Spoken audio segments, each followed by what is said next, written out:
Fala, carbonos que precisam ser reduzidos para aplacar os raivosos deuses atmosféricos, tudo bom? Eu sou o Bill Pedroso e sejam bem-vindos a mais um episódio do Catalácticos. Hoje sou só eu nessa bagaça mesmo. Mandei todo mundo pro Gulag, fiz uma tomada de poder monocrática aqui e não tem muita conversa, não. Hoje o Estado sou eu, o Cataláctico sou eu. E quem não gostar vai pro Gulag também nessa bagaça. Não, brincadeira. Hoje o programa sou só eu, porque o resto do pessoal é vagabundo mesmo, e é isso aí. Alguém tem que segurar essa bagaça. Salve pro Maerli que tá chegando aí também, salve pro pessoal que desde cedinho já fica esperando. Sempre tem uns psicopatas, eu não sei quem de vocês que são, mas assim que a gente sobe o programa, já aparece ali 4 pessoas estão esperando começar, 2 horas antes do programa. Muito obrigado por essa dedicação. É um prazer estar aqui com vocês, como sempre. E o que não é a gente hoje, né? O que eu tenho de notícia para vocês hoje? Na Banânia, no intancável Bostil, temos notícia boa e notícia ruim. Começando pelo bom. Jorginho Melo, governador do PL de Santa Catarina, inaugurou um estande de tiro ilegal na cara dura mesmo. Parabéns para ele. Logo depois do Lula passar o decreto ali de proibindo armas, restringindo 38, a arma mais inofensiva, talvez, do mundo, e ao mesmo tempo mudando certas regulamentações a respeito de estande de tiro, depois que o Lula falou que estande de tiro tem que ser só o de policial, o do exército civil, não tem por que praticar tiro e afins. O homão da porra, aparentemente, não sabia que ele era tão macho assim, do Jorginho Melo, inaugurou um estande de tiro. Vamos dar uns detalhes do porquê que é ilegal, o que está rolando ali. Temos também, enquanto tem o PL do bem, né, a direita do bem, tem a direita do mal. O capitão Augusto, também do PL, lá de São Paulo, está querendo proibir celular na área de check-in do aeroporto para combater o tráfico e para combater não sei o que, não sei o que. Mais um daqueles exemplos de direita tosca e estatista, que acha que a solução para problemas é você proibir alguma coisa e dane-se a liberdade do indivíduo, dane-se o custo que isso vai ter para o inocente, né? Temos, já entrando no lado do mal, né?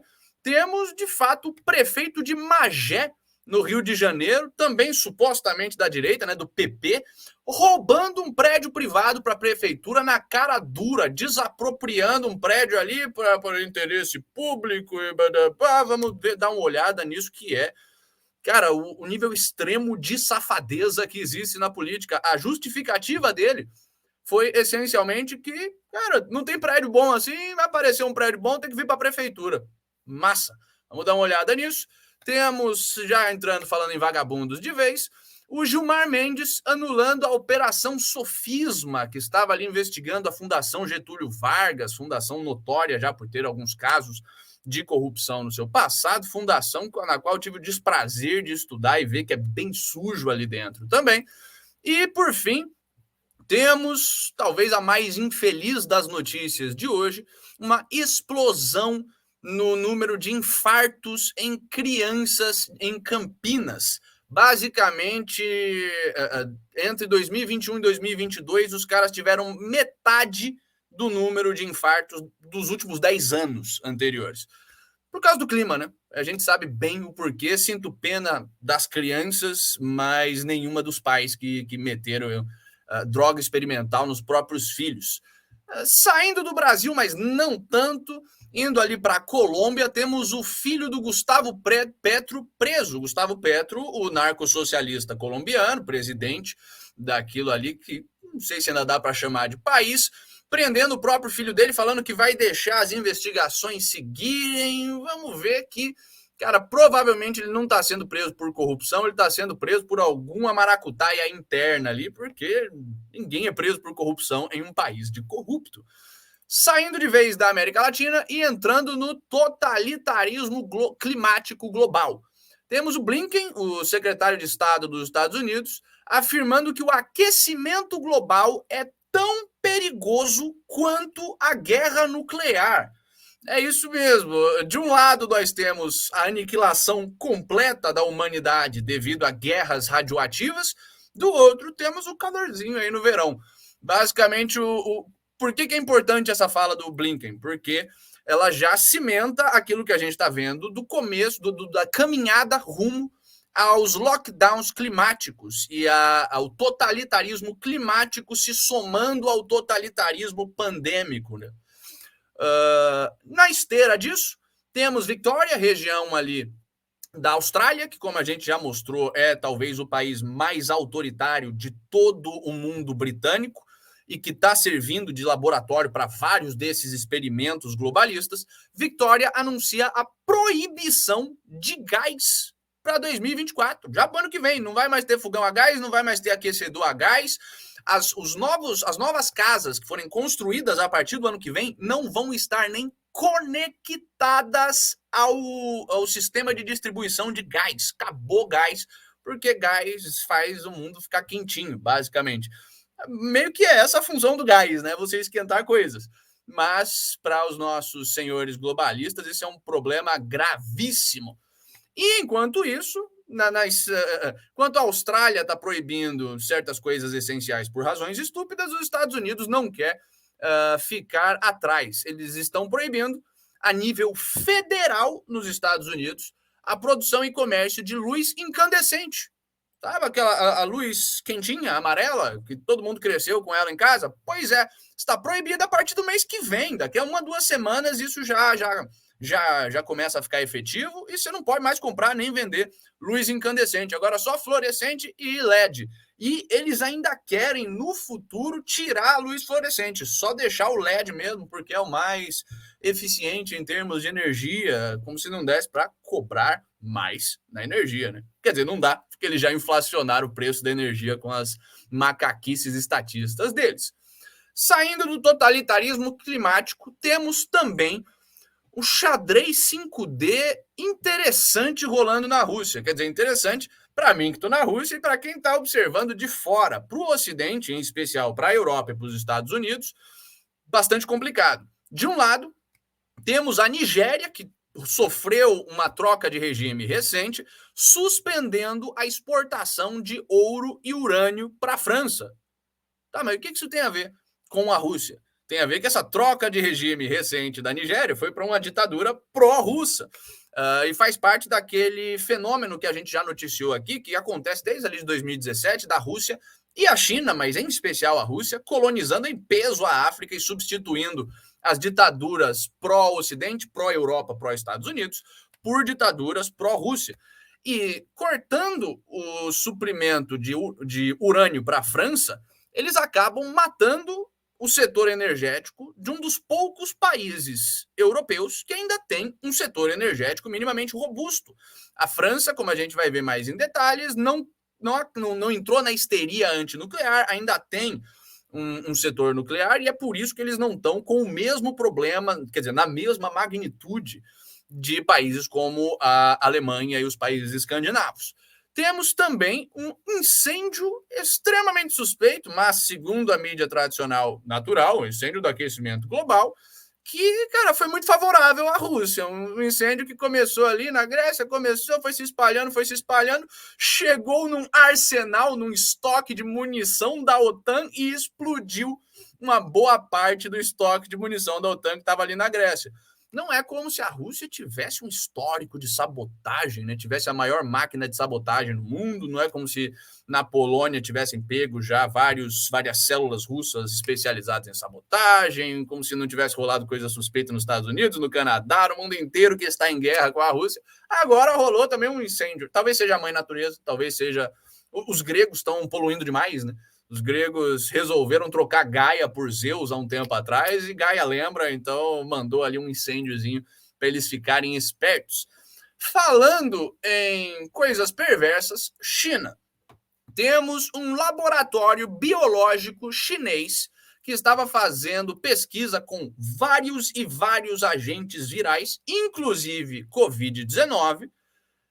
Foi encontrado, né? Mas foi encontrado em Wuhan, foi encontrado em Xangai? Foi encontrado em Pequim? Não, foi encontrado na Califórnia. Os caras estavam fazendo experimento com vírus na Califórnia, o governo chinês. E esse com certeza não é o único laboratório que está lá, é só o primeiro que nego achou porque eles devem ter dado muito mole. Enfim, temos. É uma situação ridícula na qual os Estados Unidos se colocou. Vamos falar um pouquinho mais sobre isso. Eu, quando morei na Califórnia, presenciei e escutei histórias muito nefastas a respeito da colonização chinesa daquele lugar. É, até hoje, a base da China nos Estados Unidos. Então, não é de surpreender que você tenha laboratórios biológicos lá. Temos também o New York Times, normalmente de esquerda, normalmente um passador de pano para o governo americano, expondo uma infecção sistemática nas redes estratégicas americanas ao redor do mundo. Infecção com vírus de computador, no caso, não é como se eles estivessem pegando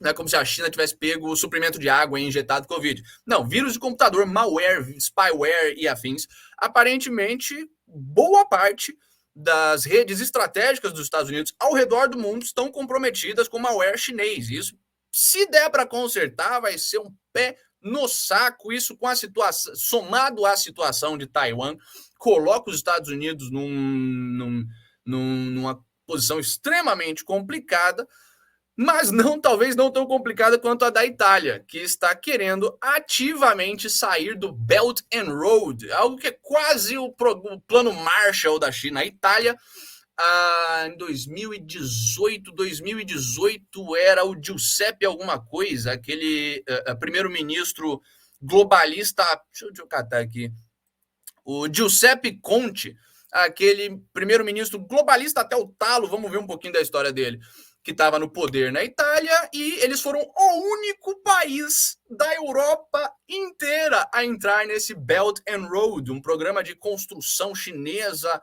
ao redor do mundo para injetar dinheiro, colonizar e afins. Não é à toa que o Covid começou lá na Itália, na Europa, no caso.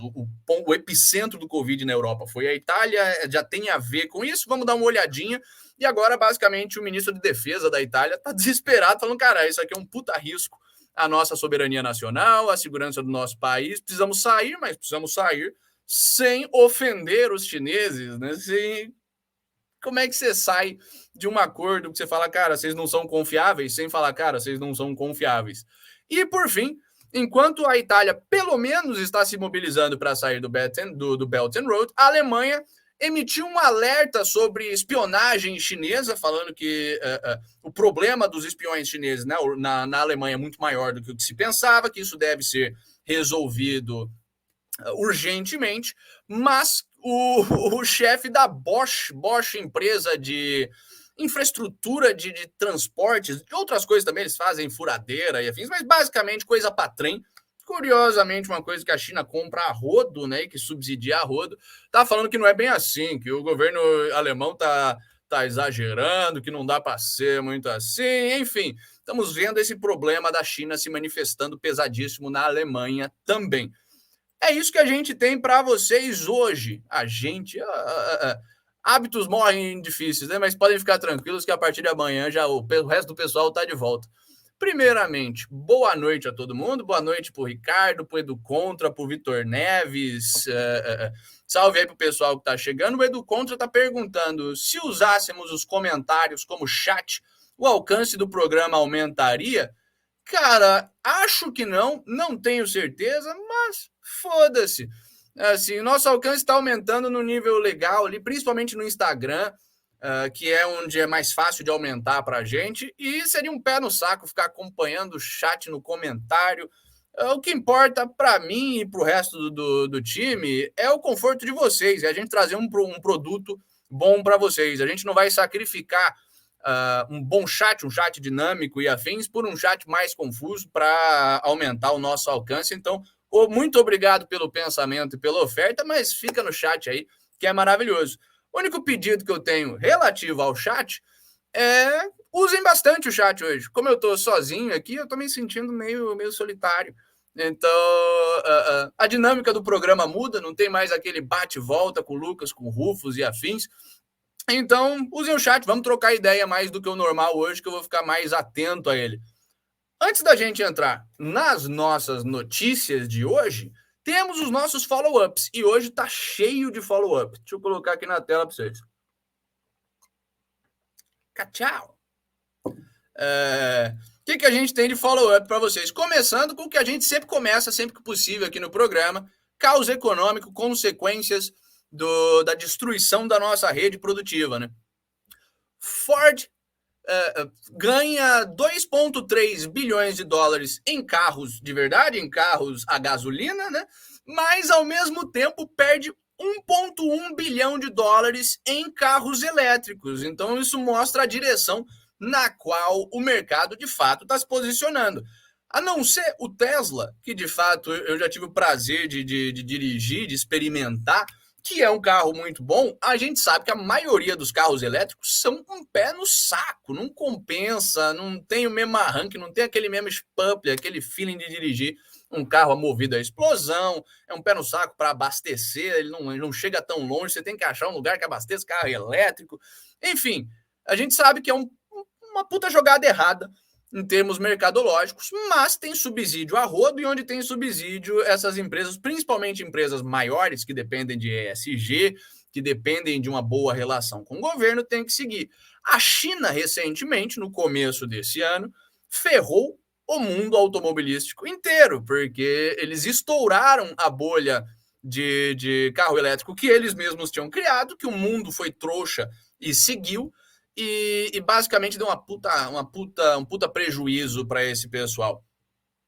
O que mais que a gente... O Iago Santana falando aqui. Tá bom, então eu vou sair da moita para fazer companhia. O Iago, se eu não me engano, é o mesmo Iago que comenta lá no Telegram, mas se eu não me engano, não comenta muito aqui no chat. Muito bem-vindo aí, Iago.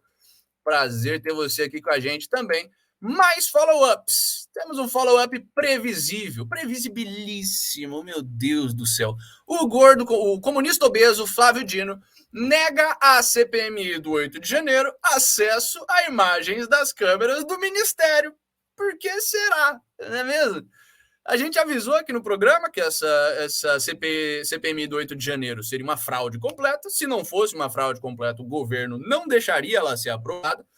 E temos mais uma evidência. Depois do vazamento ali das imagens pela CNN Brasil, que comprometeram a imagem do governo, que deram um sustinho ali nos nossos ditadores, o Flávio Dino está negando o acesso às imagens das câmeras do Ministério. Afinal de contas, não é porque você está investigando um suposto crime que aconteceu ali em um lugar que você precisa ter acesso às câmeras que registram os acontecimentos desse lugar, né? A gente já decidiu qual vai ser, a gente, no caso, os nossos ditadores, já decidiram qual vai ser o resultado dessa CPMI. Não precisamos de evidências, não precisamos que você fique olhando para vídeos, não precisamos que...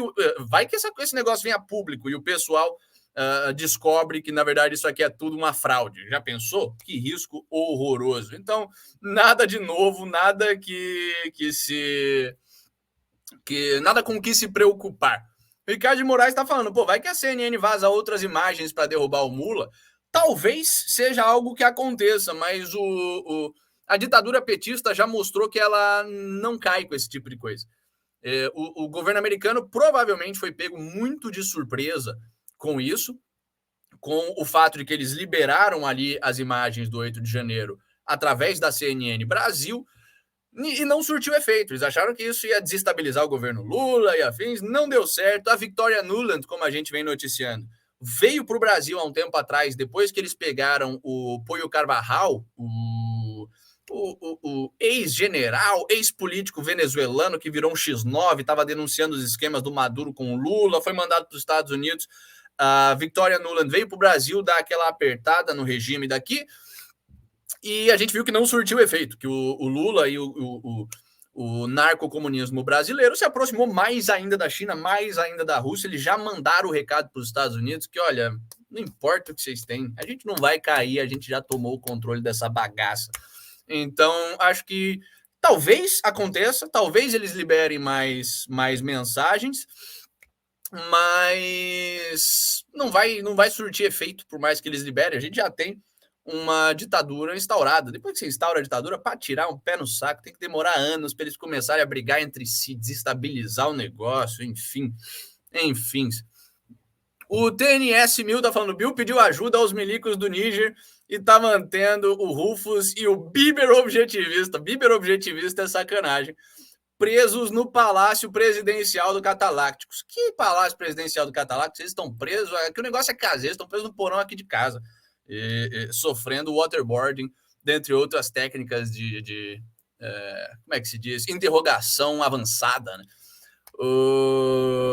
Aliás, TNS sugeriu o Nefarius como um negócio anti-ateísmo e afins. Eu vou comentar mais no final do programa quando sobrar tempo, mas vi os trailers ali e parece uma bosta, hein? Bola fora TNS. Enfim, vamos para o próximo follow-up. O Moraes determina que Oswaldo Eustáquio entre em lista de procurados da Interpol. O ego do Alexandre de Moraes não tem limite mesmo. O cara acha que ele consegue determinar a entrada de um inimigo político na Interpol, na lista de procurados da Interpol. Cara, o Eustáquio, para quem não lembra, é aquele cara que foi preso já 2 vezes por ordens arbitrárias do nosso ditador fálico Moraes. Inclusive ficou paraplégico por um tempo, aí depois se desgraçou ali fingindo que era paraplégico por mais tempo do que precisava, né? Deu uns vexames, mas está sendo perseguido pesadamente, de forma covarde pelo Alexandre de Moraes, bloqueou até a conta da filha de 15 anos dele, enfim.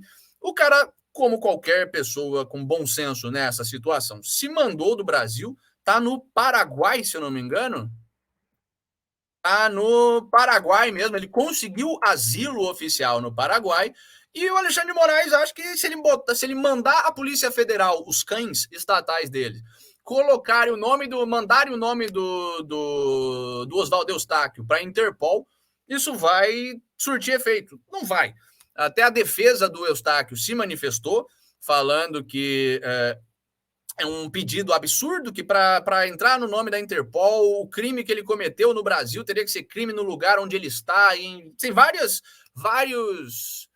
pré-condições para a Interpol, em teoria ao menos, aceitar o nome de alguém nessa lista de procurados internacionais. Então é muito, muito, muito, muito provável que não vá rolar e que é só o Alexandre de Moraes delirando ali. Que mais que a gente tem de follow-up para vocês? Ele mesmo, Alexandre de Moraes, manda julgar jornalista que associou o PSOL à facada de Bolsonaro. Porque foda-se qualquer semblante de justiça.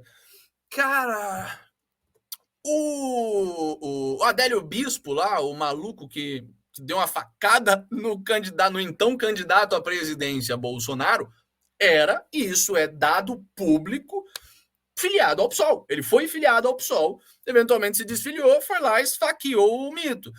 Para o Alexandre de Moraes, você não pode relacionar o PSOL ao Adélio Bispo. Por quê? Porque foda-se, porque não faz parte da narrativa oficial, porque, segundo ele, isso não é desinformação, porque desinformação já está ficando um termo fraco demais para os nossos ditadores. Desinformação precisa, de fato, ter alguma inverdade.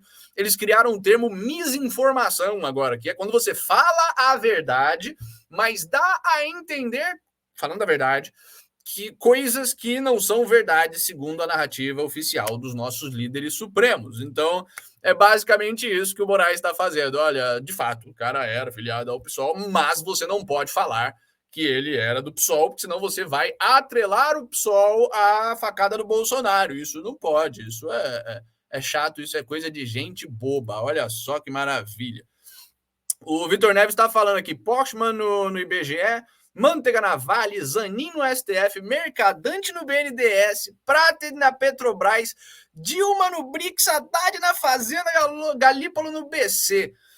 50 anos para um país se recuperar desse time, de acordo? Cara, 50 anos parece razoável, porém levemente otimista. Você está assumindo que a gente vai se recuperar dessa bagaça antes de ter um Holodomor, antes de ter campos de concentração e afins.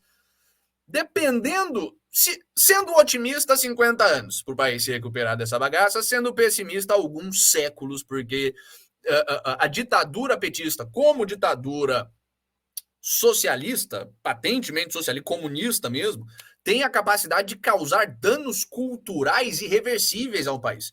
Isso é um negócio que eu vejo em primeira mão aqui na Rússia. Você tem coisas que mesmo décadas depois dos caras terem superado a União Soviética, décadas depois dos caras terem mudado de regime oficial, de mentalidade em relação ao socialismo e afins, você encontra traumas sociais mesmo. Assim, o russo ele é mais apreensivo em falar com estranhos.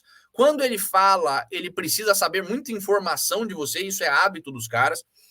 E tudo isso, eles são suspeitos quanto a vizinhos, suspeitos quanto a funcionários públicos bastante, e tudo isso é trauma comportamental da sociedade inteira com os horrores que foram a União Soviética, sabe?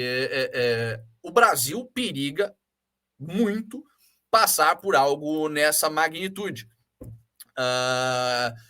Isso se a gente ignorar ou escolher não levar tanto em conta a possibilidade de uma guerra nuclear, de problemas em escala global, que, como o Elon Musk já apontou há meses atrás, quando você tem um governo global, você tem um colapso governamental global.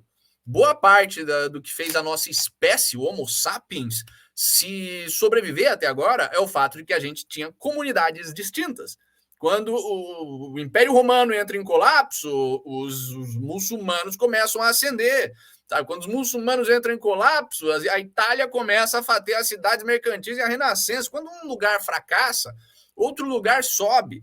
Quando a gente tem um governo global, não. Então, levando em conta a inserção do Brasil no regime globalista, é possível que seja pior até do que as tragédias da União Soviética. Então, temos essas três alternativas, respondendo aí o Vitor Neves. Na melhor das hipóteses, 50 aninhos, a gente se recupera dessa bagaça, fazendo tudo direito e afins. O Edu Neves, o Edu Neves é foda. Começando a fazer quimeras de vocês. O segundo Edu Contra, tudo dando errado conforme o prometido, né? Basicamente. Que mais que a gente tem de follow-up saindo do Brasil? Temos ainda mais e mais queimas de Corão, palmas aos envolvidos. Dessa vez em Copenhague, lá na Dinamarca, e na frente do parlamento sueco. A hora que o governo sueco começou, em especial a extrema esquerda, a esquerda de oposição na Suécia, e não a esquerda de situação, a gente já viu que a Suécia só tem esquerda, mas a esquerda mais radical de oposição na Suécia começou a falar que precisamos convocar uma reunião de emergência, porque não dá para a gente ficar com esse negócio aqui do pessoal queimando o Alcorão. Esses lindos, esses heróis vikings foram lá na frente do parlamento sueco queimar Alcorão. Bilhões e bilhões de palmas a todos os envolvidos. Ao mesmo tempo, temos a Dinamarca tentando fabricar, eles estão tentando buscar, segundo a narrativa oficial, mas fabricar meios legais de prevenir a queima do Alcorão. Eles estão basicamente... A lei deles ainda permite que você queime um livro, afinal de contas, isso é um dos grandes méritos, um dos poucos e grandes méritos do movimento neo-ateu, do Richard Dawkins, do Christopher Hitchens e desse pessoal, que tem vários e vários defeitos, porque eles foram, na hora de criticar a religião, resolveram substituir ela pelo estatismo, mas um dos grandes méritos desse movimento ali durante a começo da década de 2000 foi que eles queimaram o Alcorão a rodo, e fazendo isso como forma de criticar a religião islâmica e o fato de que a religião islâmica era muito mais radical e perversa do que qualquer coisa no Ocidente, eles estabeleceram um bom precedente de liberdade de expressão nesse sentido, de olha, a gente já discutiu, 20 anos atrás, a gente já teve esses problemas, já discutimos legalmente e politicamente, decidimos que pode queimar o Corão mesmo, e é isso aí.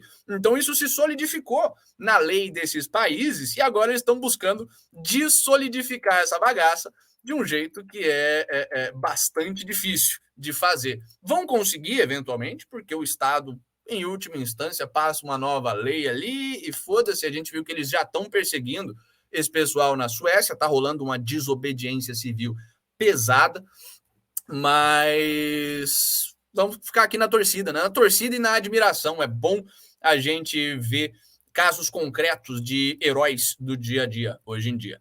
Do dia a dia, hoje em dia, né? Saindo da Dinamarca e indo para a Rússia. Continua a mesma trocação de pau. A Ucrânia mandando drone ali para Kiev. Temos vídeo de explosão. Vamos assistir vídeo de explosão que a gente gosta aqui. Não vou nem botar o áudio nesse, porque tem véia histérica gritando. Nunca é legal escutar gente histérica gritando. Mas tem uma puta explosão em Moscou.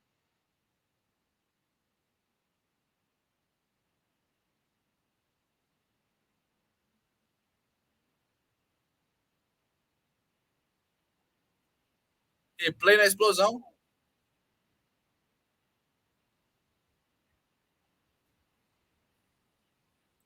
É. Segundo o governo russo, isso foi um drone sendo abatido. Um de vários drones que os ucranianos mandaram para Moscou nessa onda, sendo abatido e sendo abatido de forma errada ali, já depois de entrar na cidade. Imagina se essa porra não tivesse sido abatida. Aí fica a critério de vocês se de fato foi abatido e isso é um drone sendo abatido com explosivos, ou se o drone atingiu alguma coisa ali, cumpriu a missão que os ucranianos queriam cumprir e o governo russo está mandando um migué para dizer que eles têm mais controle do que eles têm. Enquanto isso, também o governo russo torando o pau pesadíssimo na Ucrânia, dessa vez focando em Kiev e já sem focar em instalação militar, sem focar em prédio do governo, eles entraram no modo foda-se. A Rússia está bombardeando Kiev em área residencial, em área comercial, tá torando o pau pesadíssimo naquela estratégia que a gente já vem descrevendo aqui nas últimas semanas de ir pro tudo ou nada e falar, olha, a gente precisa acabar com o esforço de guerra ucraniano agora, até porque daqui a pouco a gente vai ter que começar o esforço de guerra ali na Bielorrússia e para a Rússia é bem complicado, não é o ideal lutar em dois frontes ao mesmo tempo. Então a gente está vendo essa intensificação aqui. Nada de novo, mas só para mostrar que continuam essas mesmas tendências. Ucrânia já desistindo do campo militar e entrando no campo de guerrilha e atentados e afins, e a Rússia desistindo daquela guerra civilizada, onde você ataca alvos militares, tropas e afins, e entrando para aquela estratégia de opressão pura e simples, de explodir tudo até o pessoal desistir. Que mais que a gente tem de follow-up é isso.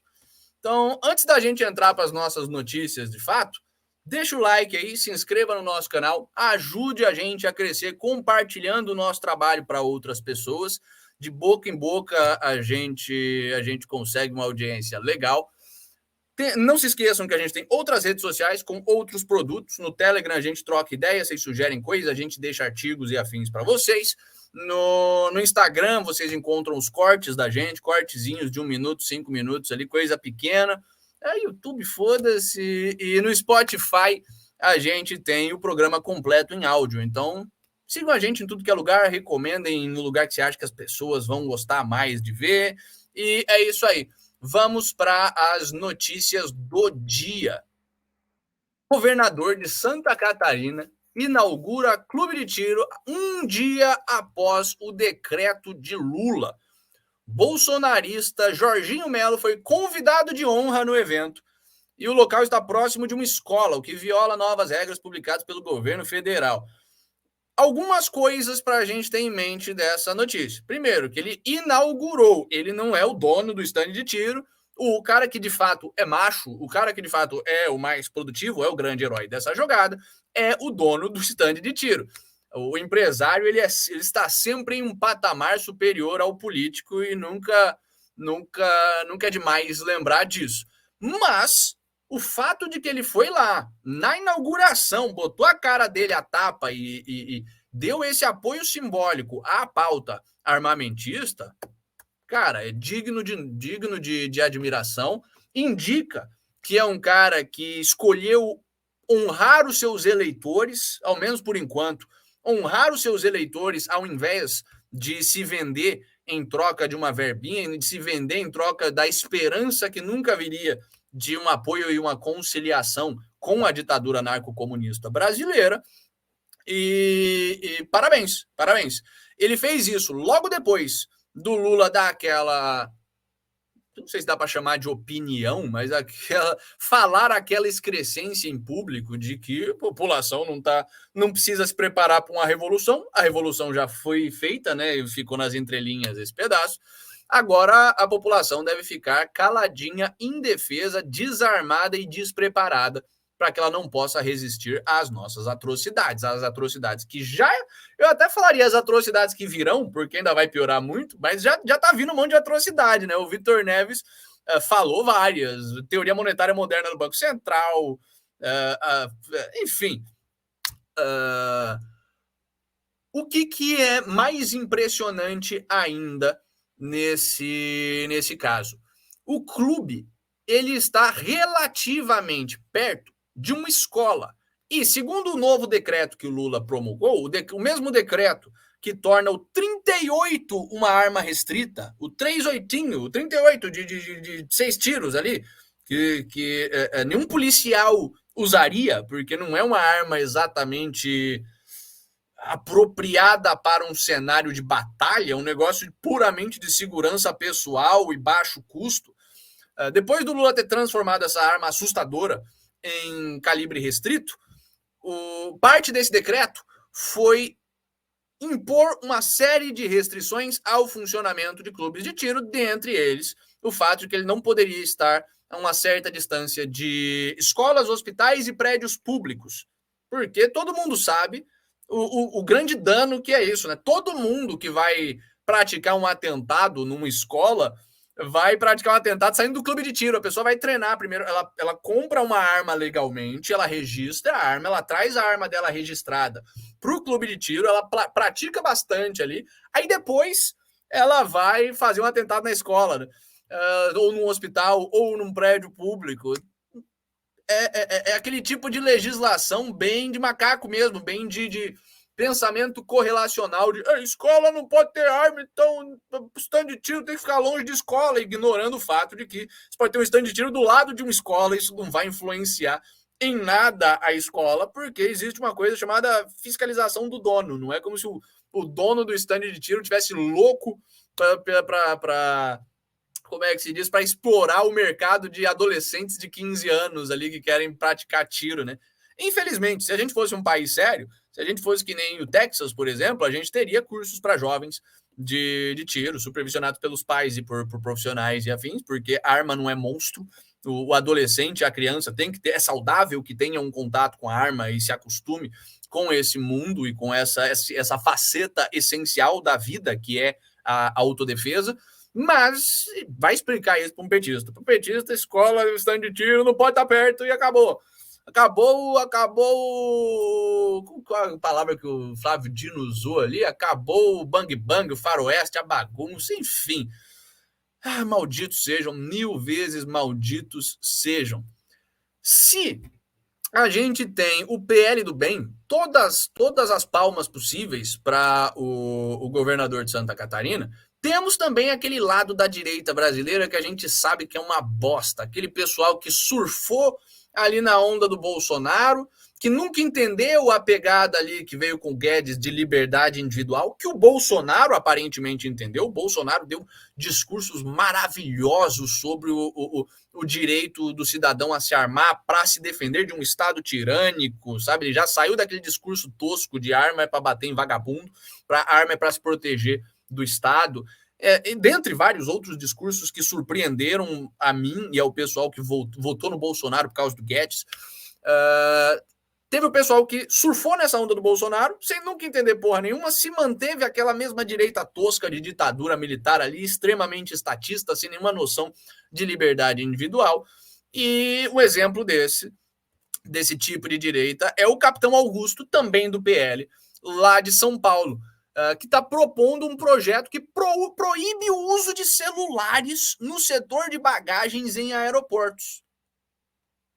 Celular. Você vai chegar ali em Congonhas, você vai chegar ali qualquer aeroporto que você vai pegar. Sabe aquela área onde você chega, você deixa a sua mala ali faz o check-in e depois entra de fato na área de embarque. Pois é, essa primeira área do check-in, você não pode mais, não vai mais poder se ficar na mão desse estatista maldito do Capitão Augusto, não vai mais poder usar o celular ali.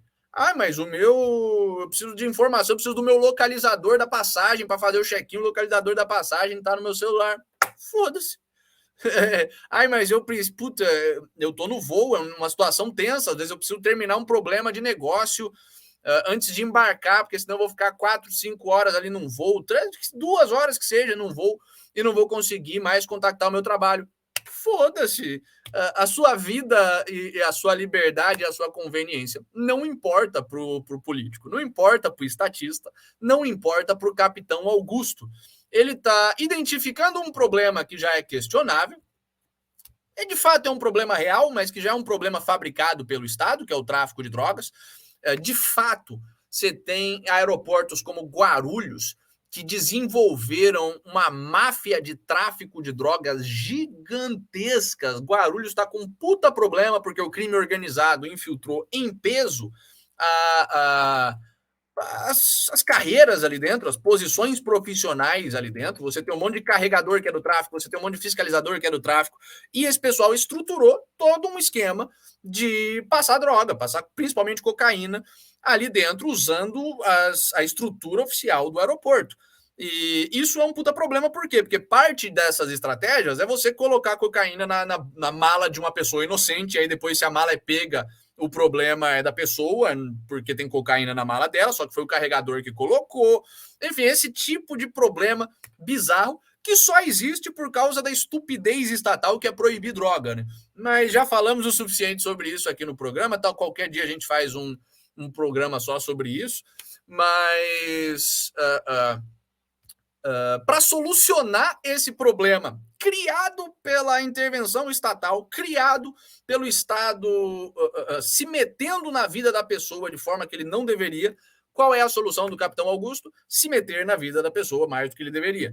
Expandir a atribuição do Estado, proibir o uso de celulares, porque aparentemente na cabeça de um símio desse, isso vai impedir um puta esquema bem elaborado, bem estruturado de tráfico de drogas de operar. Os caras não vão, sei lá, usar um pager, não vão desenvolver outra forma de comunicação.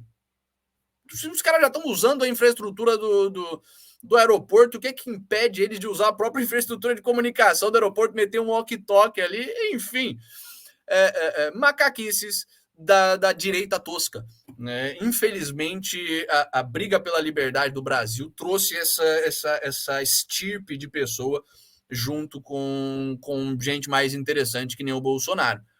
Mas, falando da pior parte da direita, ou ao menos da suposta direita, o Capitão Augusto fica no chinelo comparado com o prefeito de Magé, ali na Baixada Fluminense. Proprietários e locatários são surpreendidos com desapropriação de prédio em Magé para abrigar a administração municipal.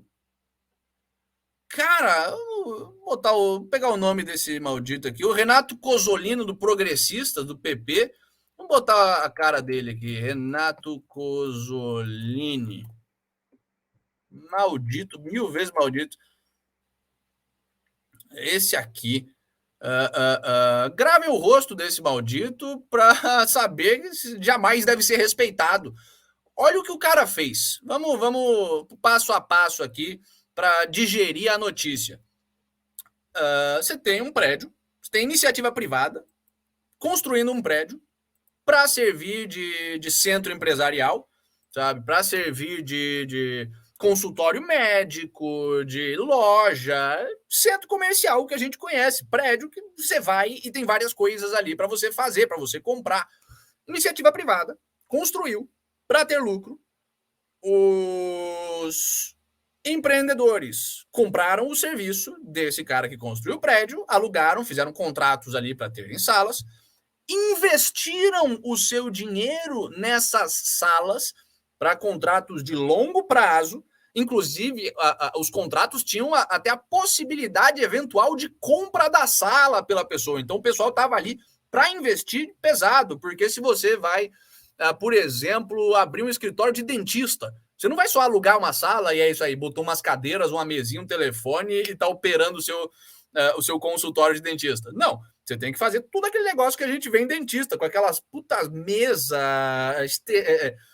Provavelmente tem que fazer alguma coisa com o seu ar-condicionado e afins para manter o negócio estéreo. Você investe uma grana pesada, que, segundo a reportagem, às vezes é maior do que o valor do contrato que os caras assinaram com o prédio. Ok, temos essa situação maravilhosa. Em meio à crise econômica brasileira, você ainda tem empresário construindo prédio para lucrar, você ainda tem empresário alugando sala para operar o seu negócio. Aí vem um filho da puta, que nem o Cozzolino, e emite um decreto ali pela prefeitura falando: gostei desse prédio aí, o prédio agora é da prefeitura, estamos tomando e foda-se todos os envolvidos. A gente não liga. Utilidade pública. Uma lei de utilidade pública permite que o governo federal, estados e municípios desapropriem imóveis se houver utilidade pública. Meu Deus! Isso já é absurdo.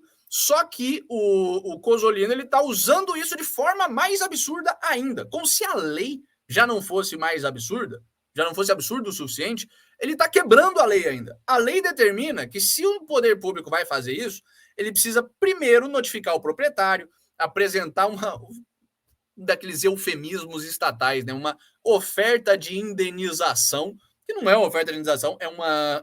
como é que se diz mesmo? Como é o nome quando você dá um dinheiro para alguém que você não precisa dar só porque você se sente mal com a situação dela? É esmola.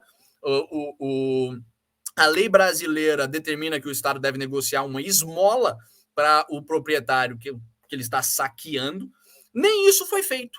Os caras simplesmente baixaram lá e avisaram: vai ser prédio da prefeitura. E aí você fala: caralho, isso não dá para piorar. Não dá para um prefeito supostamente de direita, supostamente de um partido que estava na coligação do Bolsonaro, ser pior do que isso. Né? Ser pior do que um cara que simplesmente dá uma canetada para roubar o prédio de alguém para a prefeitura. Não, piora. Porque qual que foi a justificativa dele? Essa é uma localização estratégica e a prefeitura precisa dessa localização em específico por alguma razão qualquer que ele se deu o trabalho de inventar? Não. A justificativa é que, cadê? Em algum lugar da matéria diz: a prefeitura de Magé disse que declarou utilidade pública no prédio por ser um imóvel com acessibilidade diferente de sua sede atual para facilitar o acesso da população. A desculpa desses filhos da puta foi simplesmente: esse prédio é bom, esse prédio é melhor do que o nosso, então ele vai ser nosso agora. Nós, da prefeitura, construímos um prédio bosta em uma localização bosta. Como ousa você, camponês de fora da classe política, construir um prédio bom em uma localização boa? Vamos tomar pra gente. Essa é a justificativa. Não tem nada além disso. Não tem nem aquela tentativa que a gente vê nos estatistas normalmente de tentar falar alguma coisa, movimento, dialética histórica, sei lá. Meu Deus do céu. O Murilo Lova mandou que ele tem cara do Freixo, só que com autismo, né? Quem dera o problema dele fosse uma cara estranha. Meu Deus do céu, isso é o pior tipo de arbitrariedade política possível. O cara, no nível municipal ainda, é um merdinha de prefeitura de cidade pequena que bate de frente com alguém que de fato é produtivo e torna um inferno a vida do produtor. Cara, meu Deus do céu. Mas enquanto nós temos esse cara da direita, que é uma pequena autoridadezinha de prefeitura tomando esse tipo de ação deplorável, temos alguém notoriamente da esquerda, também uma pseudo-autoridade, porém dessa vez com um grande poder político, tomando mais e mais decisões arbitrárias, absurdas e imorais. Gilmar Mendes anula operação da Polícia Federal contra a FGV. A gente viu, acho que isso aconteceu a tempo da gente ver no programa, mas se foi bem no comecinho do programa. A Polícia Federal fez uma busca ali na Fundação Getúlio Vargas, com a Operação Sofisma, que investigava suspeitas de pagamento de propina e lavagem de dinheiro em contratos estabelecidos entre a Fundação Getúlio Vargas e órgãos públicos. O que a gente... Eu já tive vários problemas jurídicos com a FGV, então eu vou tentar falar o máximo possível, minimizando a possibilidade desses arrombados entrarem com um 8º ou um 9º processo contra mim, porque eventualmente enche o saco. Mas é de conhecimento público que a Fundação Getúlio Vargas já se envolveu em esquema de corrupção. Eles notoriamente foram condenados por corrupção em São Paulo, se eu não me engano, com o governo da Marta Suplicy, e a gente sabe como é que funcionam essas coisas. O cara foi pego a instituição foi pega sendo corrupta uma vez. Então, imagina as que ela não foi pega. Como alguém que já esteve ali dentro, que até hoje tem contatos que trabalham ali dentro, eu posso afirmar que supostamente haveriam de fato, parece para alguém que está de fora, para alguém que não tem evidências, que de fato os caras são corruptos pra caralho. Assim, eu lembro que quando eu tive aula lá, durante a época em que o PT estava querendo emplacar, lá para 2014, 2015, o PT estava querendo emplacar aquela lei de democratização da mídia, a PL da censura que eles estão emplacando hoje, eles tentaram já lá para 2014, 2015, nós tivemos aulas obrigatórias substituídas por palestras do PT, sabe? E isso era um negócio corriqueiro, eles traziam gente do PT, você via que todas as pessoas que subiam ali na carreira acadêmica tinham relação ou com o PT ou com o PSDB. Era uma situação estranha, uma instituição estranha. Os projetos de pesquisa eram suspeitos. Enfim, dá para afirmar que muito provavelmente tem esquema de corrupção rolando ali. Tanto é que a porra da Polícia Federal foi lá buscar, investigar e afins. Agora, o que está acontecendo? A Polícia Federal foi lá, fez uma investigação devida e não encontrou nada, inocentou o pessoal? Não. O Gilmar Mendes, famoso por passar pano para criminoso, notório por ter esse histórico de enterrar investigações, anulou a operação da Polícia Federal. Isso, senhoras e senhores, é o judiciário brasileiro trabalhando. Que maravilha! Que mais que a gente tem de notícia para vocês? Nossa última notícia brasileira é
Opa, probleminhas técnicos, mil desculpas, pessoal, estamos de volta. O programa vai terminar hoje, sim.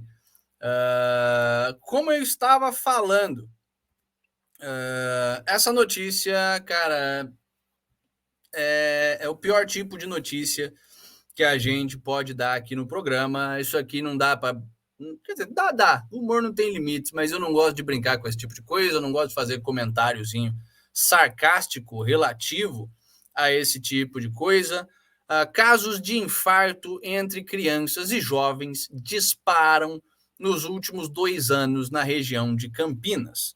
Basicamente, o número de ocorrências registradas entre só 2021 e 2022 é quase metade do total nos últimos 10 anos.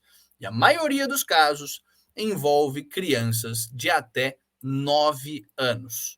Então, parabéns aos envolvidos. Parabéns aos envolvidos. Isso justamente a maioria das internações foram por causa de infarto agudo do miocárdio, a mesma coisa que os estudos estão comprovando que é um dos efeitos colaterais da picadinha de RNA ali, sabe? Isso aqui é uma representação visual do que aconteceu, sabe? Você tem ali uma quantidade normal, não, né? Mas normal de infartos, tudo ali entre 5, ao redor de 5 internações, 9 não é nada dramático, 2020 zero, porque ficou um monte de hospital fechado e afins. Quando você vai para 2021, 18 internações, 2022, 11 internações, o negócio aumenta de forma estratosférica e, cara, isso é crime contra a humanidade. A gente está vendo um monte de adulto infartar, de esportista, de figura pública, de jornalista e afins. Esses caras, foda-se. Você escolheu tomar essa bagaça, por mais que alguém tenha te pressionado, ninguém foi lá e enfiou à força a agulha no seu braço. É um risco que você escolheu tomar e aí as consequências você lida. Quando o assunto é criança, é foda. É foda. É alguém que não tem nem, sabe, tá confiando nos pais para que eles mantenham ela viva, vai lá e injeta veneno no corpo de uma criança. Esses pais, das crianças eu sinto toda a pena possível, me simpatizo pesado. As famílias não, sabe? A pessoa que pega a sua criança e injeta com uma droga experimental por causa de pressão social, não tem um mínimo de instinto materno e paterno e merece todo o sofrimento que vem como consequência das suas próprias ações. Puta que o pariu. O Murilo Lova tá falando, muito se fala da vacina, mas a própria Covid pode aumentar os riscos de infarto também. Sim, o problema é que Covid não dá em criança, né? Esse aqui é a coisa mais absurda de toda essa empreitada de vacinar a criança. A ciência é muito clara, todos os estudos que se fizeram são muito claros, que já é difícil a criança se contaminar e virar alguém que está transmitindo a doença, um vetor passivo da doença. Não existe criança com um quadro ativo de Covid, sabe? Isso se procurou muito durante o início da pandemia, nunca se viu. E aí você vai lá e injeta uma droga experimental que claramente, como a gente viu, aumenta muito a chance de infarto. E você vai ter tragédias como essa, sabe? Isso não vai acontecer só em Campinas. O governo vai, com certeza, tentar mascarar ao máximo possível e depois culpar alguma outra coisa, culpar o aquecimento global, culpar redes sociais, sei lá, mas isso é um dos tipos de crime mais hediondos que existem. Enfim, respirar um pouquinho depois dessa bagaça, porque esse tipo de notícia realmente me emputece. Mas, falando em pais que não ligam muito para os seus próprios filhos, temos a nossa última notícia latino-americana. Filho de Gustavo Petro é preso na Colômbia por envolvimento com tráfico de drogas. Você olha e fala, cara, mas que diabos que está acontecendo? Que o filho do Gustavo Petro tem envolvimento com tráfico de drogas? Todo mundo sabe. O Gustavo Petro subiu ao poder por causa do seu envolvimento com tráfico de drogas. A Colômbia é um narco-estado e, como narco-estado, não existe ninguém em posições de poder que não tenha algum envolvimento com tráfico de drogas. Aí a coisa fica mais estranha ainda quando você vai olhar a reação do Gustavo Petro a isso. Gustavo Petro veio a público não falar que o filho dele é inocente, não falar que ele está do lado do filho dele até que as investigações se concluam. Não, não, não. Ele vem a público falar que meu filho Nicolás e sua ex-mulher foram capturados pelo Ministério Público. Como pessoa e pai, a autodestruição deles me causa grande dor. E ver um dos meus filhos passar pela cadeia é doloroso. Conforme afirmei perante o Procurador-Geral, não interferirei nem pressionarei suas decisões e deixarei que a lei guie livremente o processo. Quer dizer, o cara, ao invés de fazer o que pais normalmente fazem, que é proteger os seus filhos, e aí não necessariamente proteger os seus filhos com corrupção nem nada do tipo, mas assumir que ele é inocente até que se prove o contrário, sabe? De dar aquele apoio mínimo ali. Não, ele fez o contrário. Ele já está falando que é triste ver a autodestruição do filho e da esposa, como se o filho dele fosse culpado. Isso é estranho até você analisar a história de regimes totalitários e a natureza da relação que esses psicopatas que ascendem aos regimes totalitários têm com a sua família. O Stalin foi a mesma coisa. O Stalin sentenciou um dos próprios filhos dele à prisão perpétua, sabe? Esse pessoal não tem a mesma visão e experiência de família que o resto da gente tem. Até o pessoal de famílias ruins ainda tem algum. Depende do nível da família, do quão ruim é a família, mas via de regra, se tem algum tipo de relação amorosa. Quando você é um psicopata, que é o tipo de gente que ascende nesse tipo de jogo político, isso não existe. O seu filho é um soldado a mais que você consegue manipular ali. Isso tem muita, muita, muita cara de que o filho do Gustavo Petro, tão criminoso quanto ele, resolveu dar alguma tentativa de golpe no pai ou no pessoal que está mancomunado com o pai. Isso tem cara de ser coisa de esquema interno ali, de corrupção dos narcocomunistas, que, cara, deu errado pro Gustavo Petro, e pro filho do Gustavo Petro. E agora, como normalmente acontece, esse cara vai ser limado pelo regime. É estranho de ver, mas não é sem precedente. É um dos sintomas claros que sempre identificam um regime totalitário.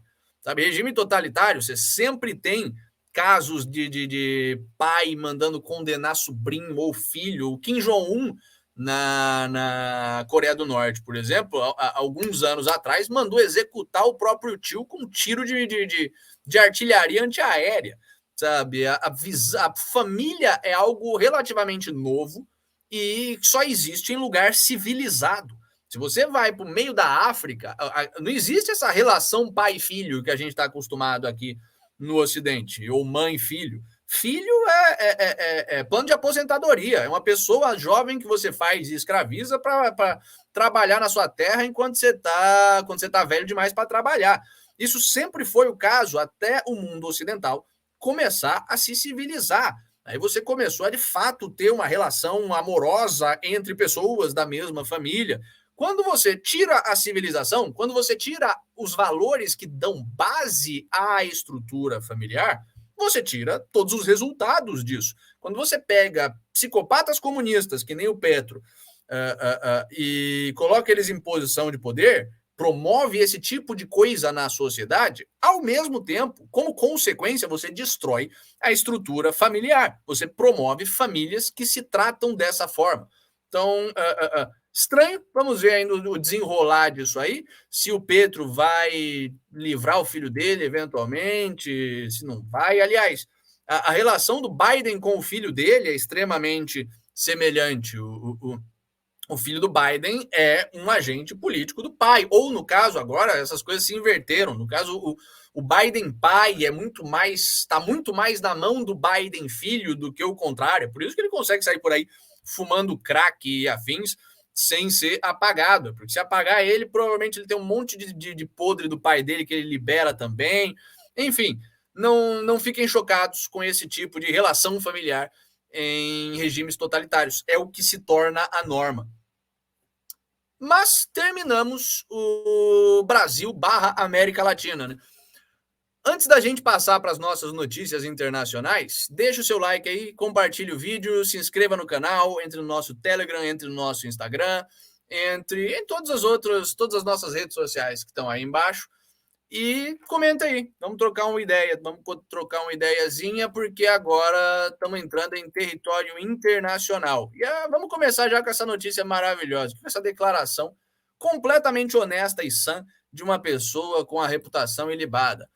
Anthony Blinken, o Secretary of State, o secretário-geral, basicamente, o secretário de Estado dos Estados Unidos, fez uma fala estranha. Estranha até a gente ver o contexto no qual ela está inserida. A ameaça nuclear não é nem um pouco pior do que o aquecimento global. Repetindo, a ameaça nuclear, o risco real sobre o qual nós estamos, de que essa guerra maluca entre a OTAN e a Rússia vai escalar para um conflito nuclear que pode quase aniquilar, se não aniquilar, a espécie Homo sapiens do planeta, não é nada pior do que o aquecimento global, do que o verão quentinho ali na Europa. Detalhe é que eles estão falando pra caralho desse verão na Europa, que é o verão mais quente dos últimos anos, que já foi registrado e afins. Eles só esquecem de falar que o calor está todo concentrado ali no sul da Europa, né? Em especial na Espanha e seus arredores, principalmente no Mediterrâneo, mas mais focado ainda na Espanha, que é o que normalmente você esperaria de uma frente quente, de uma onda de calor concentrada em um lugar. Eles esquecem de falar que, por exemplo, a Inglaterra está tendo um verão mais frio do que o esperado, mais frio do que os anteriores, mais frio do que a sua média. Eles esquecem de falar que a Rússia está tendo um verão mais frio do que a média. A mesma coisa nos Estados Unidos. Tem certos pedaços dos Estados Unidos que estão sofrendo ondas de calor, tem outros pedaços dos Estados Unidos que estão passando por frentes frias. Isso é o que se espera no mundo normalmente, não é o que se espera quando você parte da ideia de que há um aquecimento global catastrófico. Mas por que esses malditos estão falando disso? Por duas razões. Essa frase do Blinken faz duas coisas ao mesmo tempo. A primeira é minimizar o risco da guerra nuclear. Os Estados Unidos estão cada vez mais adotando a posição de não fala da Ucrânia, não fala dessa guerra, não.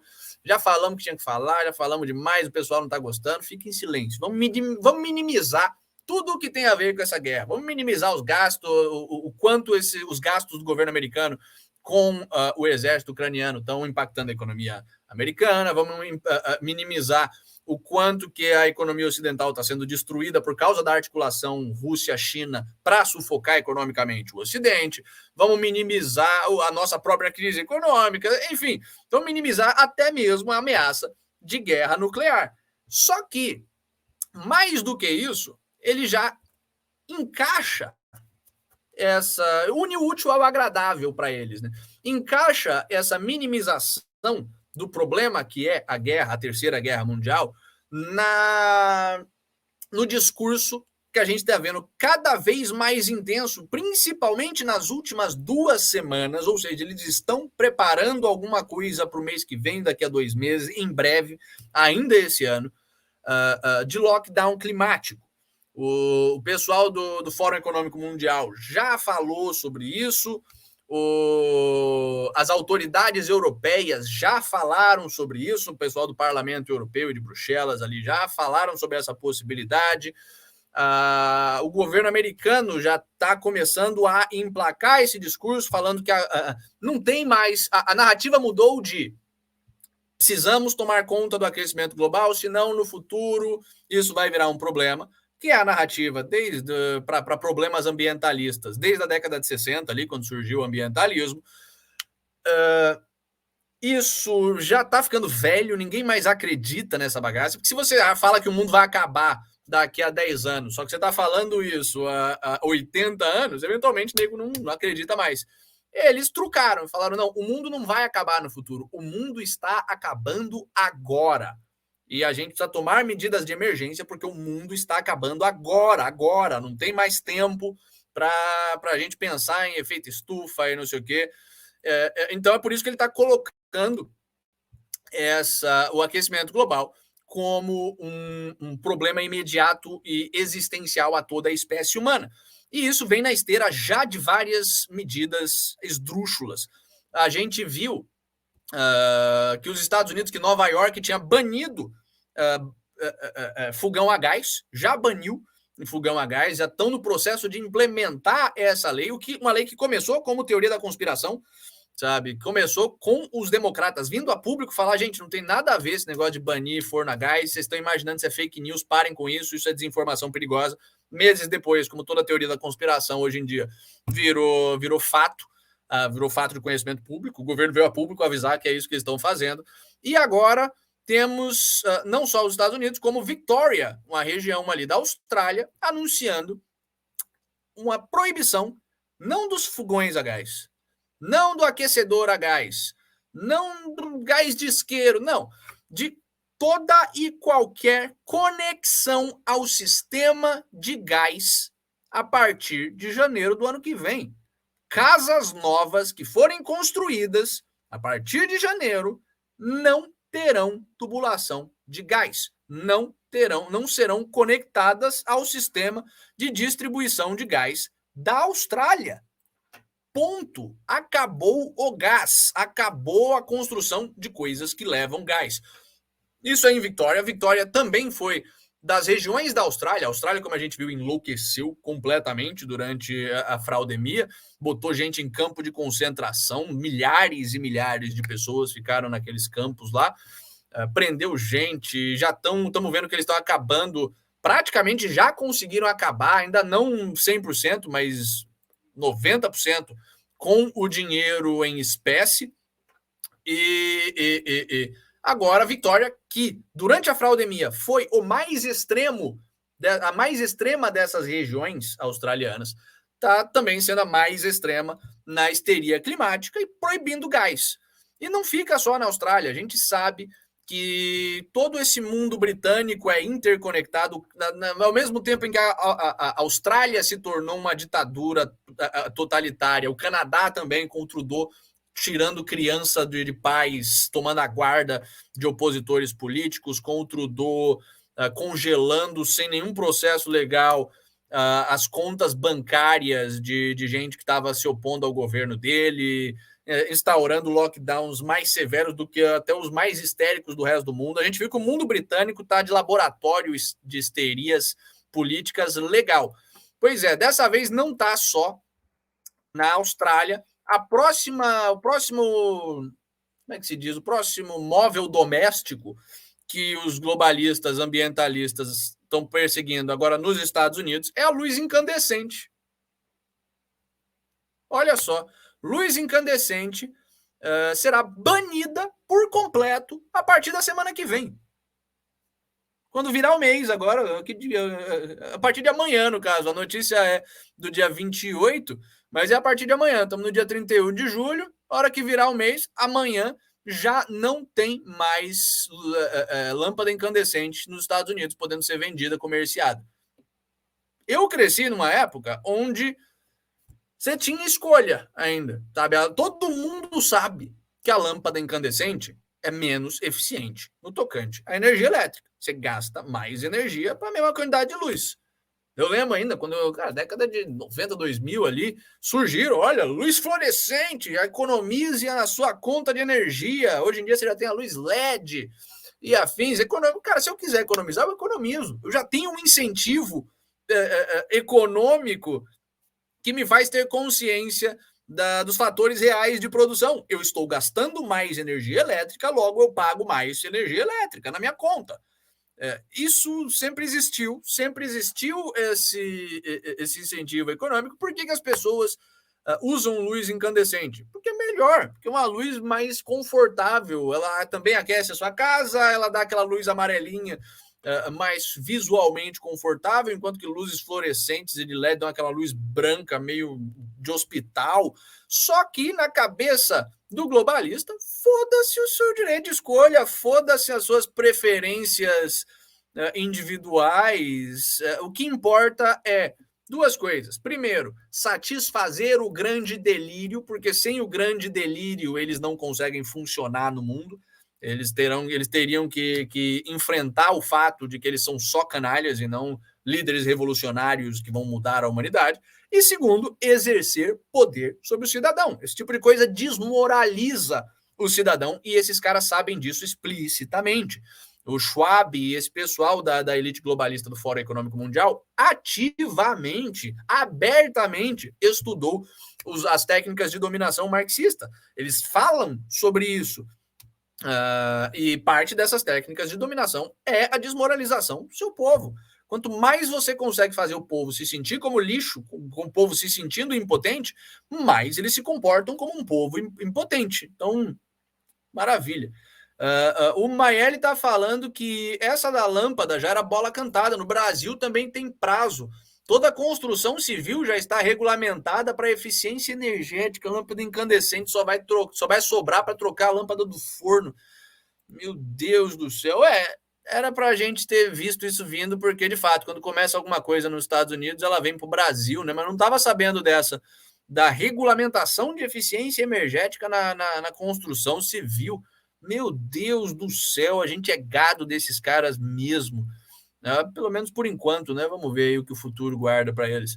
Maer, você sabe que prazo é esse? Para quando que a gente pode esperar que essa nova violação dos direitos do indivíduo se concretize no Brasil?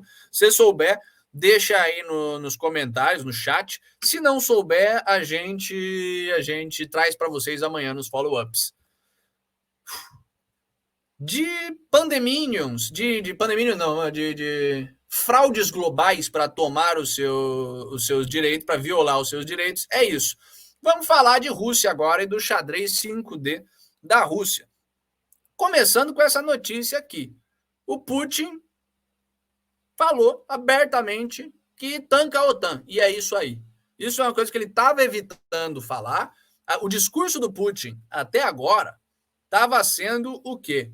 Olha, essa guerra vai ser ruim para os dois lados, cara. Uma guerra para a OTAN não está nos interesses da Rússia. A gente vai brigar, mas assim, vocês vão perder muito, a gente vai perder muito.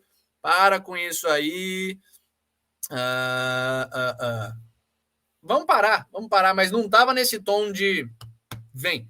Agora ele está falando, olha, estamos sempre preparados para qualquer cenário. Não que ninguém quer isso, mas se alguém quiser, não eles, vocês, estamos prontos. Basicamente, o Putin está confiante o suficiente para começar a falar abertamente que eles podem tancar a OTAN. Eu sempre achei que, de fato, conseguiriam, principalmente com o apoio chinês, com a articulação do Oriente Médio e afins. A Rússia tem uma economia real muito mais interessante do que a economia real em termos de recursos naturais, não em termos de sofisticação da cadeia produtiva, mas em termos de recursos reais a serem explorados em uma situação de guerra, do que um país que nem os Estados Unidos, do que a União Europeia, por exemplo. Só que temos alguns desenvolvimentos novos que apontam para a direção da resposta do porquê que o Putin está com essa confiança toda. A primeira é essa aqui. A Nigéria suspende a exportação de ouro e urânio para a França após o golpe. Recentemente, a Nigéria sofreu um golpe de Estado. Quer dizer, sofreu. A Nigéria é uma grande sucessão, países africanos em geral, são uma grande sucessão de golpes de Estado. A gente já falou aqui algumas vezes no programa que qualquer país africano é simplesmente um conflito entre ditaduras, e essas ditaduras tribais são financiadas por de fato, gente relevante no cenário geopolítico. A gente já falou aqui no programa também que o Prigozhin, o seu Wagner, né, do Wagner Group, cresceu fazendo campanhas de expansão do Putin na Rússia. A gente mostrou como eles mudaram a forma de colonização africana, de ficar só com aquele negócio de financiamento com recursos, com dinheiro, com comida e afins, para de fato começar a mandar mercenário a rodo para auxiliar nas trocas de regime. A Rússia conseguiu expandir bastante a sua influência na África, enquanto a China também expandia e enquanto os Estados Unidos e a Europa vêm perdendo ao longo de anos, já de quase década, a sua influência na África. E agora eles conseguiram o que talvez seja o último grande golpe, que é acabar com a energia na França. A França é um dos poucos países na Europa que ainda tem usina nuclear, porque eles não entraram nessa macaquice germânica escandinava de olha Chernobyl, usina nuclear é perigoso, temos que acabar com isso aí, temos que trocar para energia verde. Quer dizer, eles acabaram com o nuclear, supostamente querendo trocar para energia verde. Energia verde, até onde a gente sabe, até hoje em dia, é uma balela, não serve. Tem os seus usos, óbvio, em pequena escala, mas não serve para você fazer o abastecimento energético da indústria de um país. Ao fazer isso, ao acabar com a energia nuclear nos seus países, eles se tornaram exclusivamente dependentes da energia térmica de gás natural e petróleo, que vinha ali do Oriente, da Rússia, da Ucrânia, do Oriente Médio e afins, e depois entraram em guerra com o pessoal que fornece esses bens. Então, assim, eles cometeram uns puta suicídio energético. A França era um dos poucos lugares que não tinha cometido esse suicídio energético, porque não acabou com as suas usinas nucleares.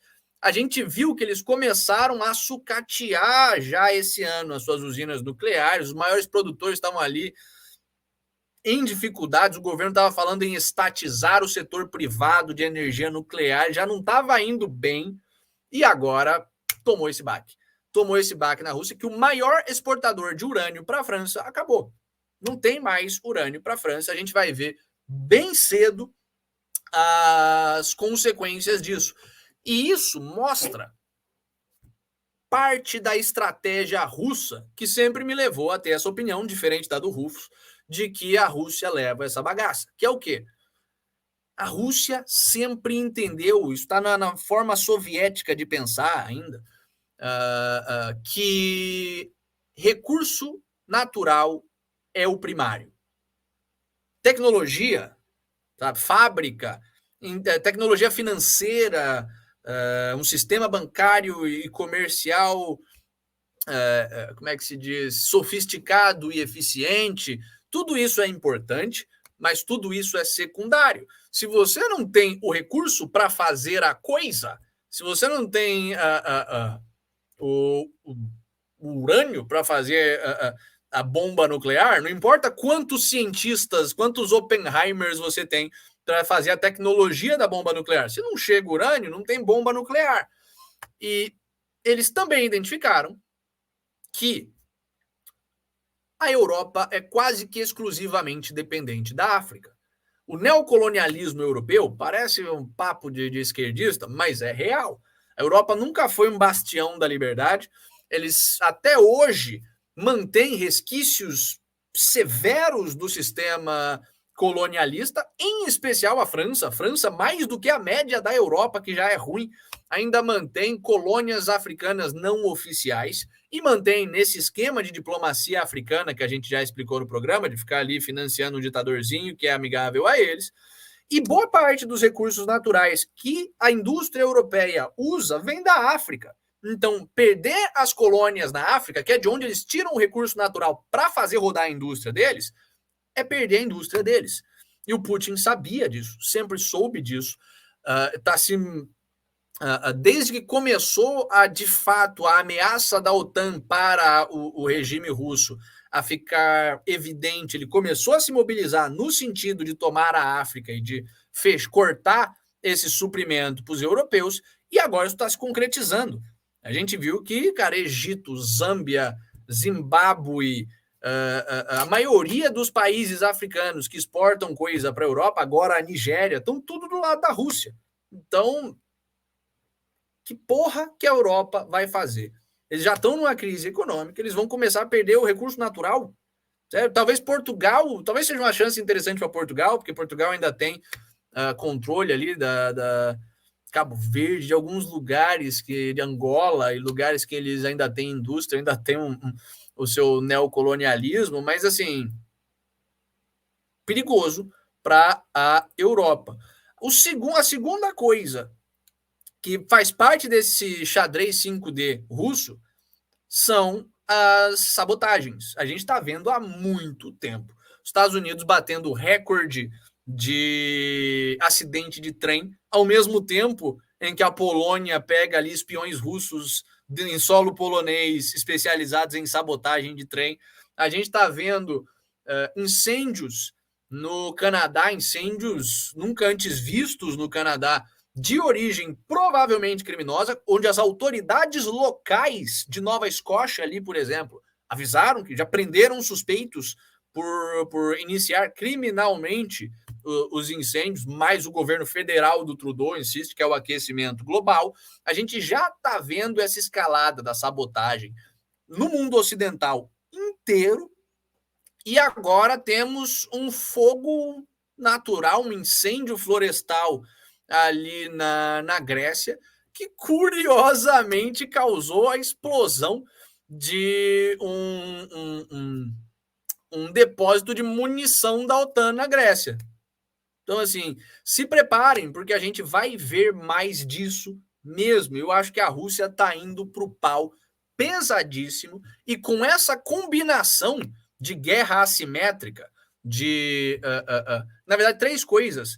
Duas que a gente já viu agora, que são a deterioração geopolítica da cadeia produtiva complexa ocidental, a sabotagem institucionalizada da cadeia produtiva ocidental, de tudo que é lugar, dos Estados Unidos, Canadá, Europa e afins, e somando a isso as campanhas de degradação ideológica que eles já fazem com o Ocidente há tempo, de ficar financiando pós-moderno, de ficar financiando esquerdista nos Estados Unidos e afins para degenerar a cultura dos caras, isso vai ser pesadíssimo para o Ocidente segurar. Não acho que ele vai conseguir. Por fim, temos o nosso último bloco. Já falamos de Rússia, vamos falar de China, né? Mas antes da gente falar de China, deixa o seu like aí, se inscreva no nosso canal, compartilhe o nosso conteúdo, entre nas nossas outras redes sociais. O que mais que a gente sempre pede aqui? Nada, é isso mesmo. Ajuda a gente a crescer, compartilhe o nosso trabalho para outras pessoas, e vamos para o nosso último bloco da China. E basicamente não só da China, como o Ocidente percebendo finalmente, o Ocidente não, né? Os governos ocidentais, porque o Ocidente tem gente inteligente que já percebe isso desde a década de 80, mas os governantes ocidentais começando a se dar conta do tamanho colossal da merda que eles fizeram quando começaram a negociar com a China e a ligar a sua economia à economia escravocrata chinesa. Primeiro é isso aqui. Biolaboratório ilegal chinês descoberto na Califórnia. Caralho. Precisa de comentário para essa notícia?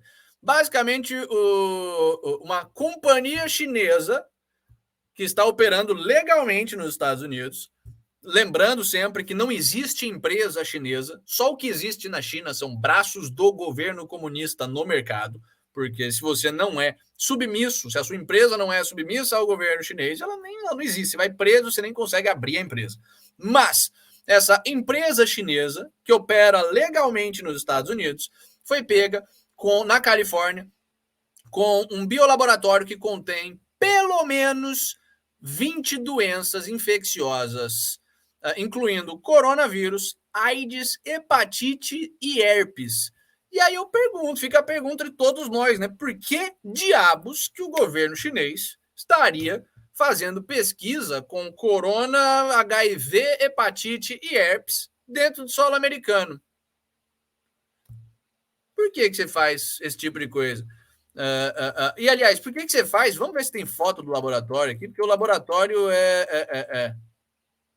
Cara, não tem, mas quando você vai ver fotos do laboratório, é um negócio esdrúxulo, assim, parece que eu tenho um laboratório no meu quarto aqui, não tem muito protocolo de segurança, não tem porra nenhuma para vazar alguma dessas doenças altamente contagiosas, é 2 palitos.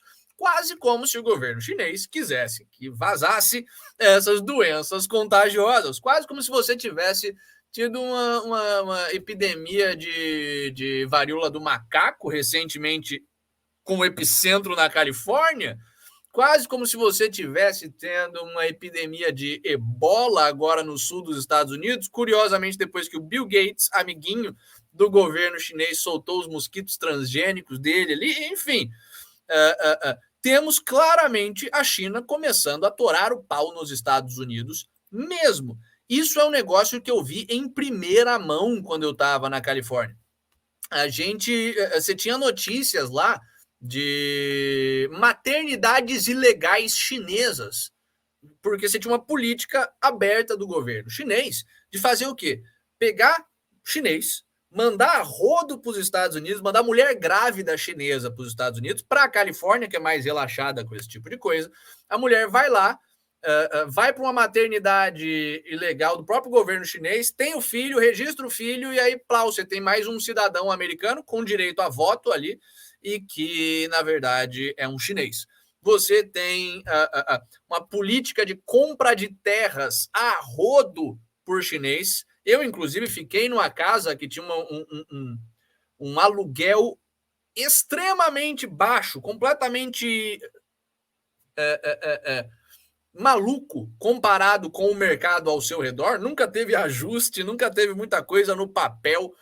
Por quê? E de uma mulher cuja a dona da casa não falava nem inglês. Qual que é a política do governo chinês? Eles pegam um cidadão comum, que mostra ali a sua lealdade ao regime, não é uma pessoa subversiva, como recompensa, mandam para os Estados Unidos com uma grana. Essa pessoa normalmente é alguém bem burro, não é um empresário nem nada do tipo, é uma pessoa comum. Chega lá, suspeitamente cheio de grana, compra um monte de terra, se naturaliza e basicamente pega um pedaço do mercado imobiliário americano e deixa ele de facto em mãos chinesas. Isso é um esquema gigantesco que você via na Califórnia inteira. Isso além de vários e vários e vários outros, do envolvimento deles com o fentanil, do fato de que você tem, e foram pegas, a gente já noticiou aqui no programa, delegacias da Polícia Federal Chinesa operando em solo americano para pegar esses chineses que estão lá a trabalho do governo chinês e resolvem, já estão na América, foda-se o governo chinês. Enfim, a Califórnia vai ser a porta de entrada, já está sendo a porta de entrada da invasão chinesa nos Estados Unidos, e não achem que no Brasil vai ser muito diferente. A gente já tem cidades que eu sei de casos no sul do país, eu sei de casos ali na Bahia, de cidades que estão sob obra da China e que, de fato, quando você vai olhar o que está acontecendo, estão sendo colonizadas por chineses. Mas vamos falar daqui a pouquinho, vamos falar disso com a Itália. Mas antes de chegar na Itália, temos também o problema da espionagem. Uma bomba relógio que está caminhando para explodir. Segundo oficiais do exército americano, entrevistados pelo New York Times que normalmente passa pano para o governo, New York Times que normalmente minimiza os problemas da administração Biden, os malwares descobertos pela nos computadores da Microsoft afetando a rede de Guam são só um exemplo de uma operação chinesa maior que comprometeu ou está comprometendo toda a rede cibernética do governo americano, do exército americano. O que faz completo sentido quando a gente para pensar aquilo que o Lucas sempre ressalta. Os computadores do exército americano não têm um sistema próprio. Eles usam Microsoft. Eles usam Windows. O Bill Gates é o queridinho do Xi Jinping. O Bill Gates é o cara que foi lá na China conversar com o Xi Jinping, e o Xi Jinping deu aquele recado de, cara, a gente sempre foi amigo, não, espero que isso continue rolando. Bill Gates, globalista safado, é o cara responsável por toda a parte de infraestrutura digital do governo americano. E agora, o que eles estão achando, surprise, surprise, é que um monte desses computadores, um monte dessas redes da Microsoft, de base militar, de comunicação sigilosa por dentro do exército e afins, estão infectadas até o talo com vírus chinês, com malware, com spyware, com todos os tipos de coisa. Mais do que isso, esses mesmos informantes que vieram conversar com o New York Times disseram ter informações de que é parte assumida, não assumida em público, mas assim, parte bem estabelecida da estratégia chinesa usar isso como seguro para invadir Taiwan. Basicamente, se o governo chinês invade Taiwan e os Estados Unidos quer fazer alguma coisa a respeito, a China vai lá, aperta um botãozinho e destrói as redes dos Estados Unidos. E os Estados Unidos entram em guerra com a China já confuso e se ferrando. Isso explica, talvez, por que os Estados Unidos deu aquela arregada para a China que a gente viu no mês passado, talvez um pouquinho antes do mês passado, aquela arregada de falar, olha, de fato não dá para a gente proteger Taiwan, a gente manda arma, mas boots on the ground, se a China invadir Taiwan, os Estados Unidos não vai se intrometer e vai deixar os dois resolverem o seu problema ali. Complicado, mas pelo menos existem alguns países, leia-se a Itália da Meloni, a gente já viu aqui no programa que a Meloni não está nem no mesmo nível do Matheus não sei das quantas, do primeiro-ministro ali da Polônia, não está nem no mesmo nível, nem perto do mesmo nível do Viktor Orbán ali na Hungria, que estão de fato batendo de frente, mas que ela é interessante. Ela é muito mais interessante do que essa esquerda europeia.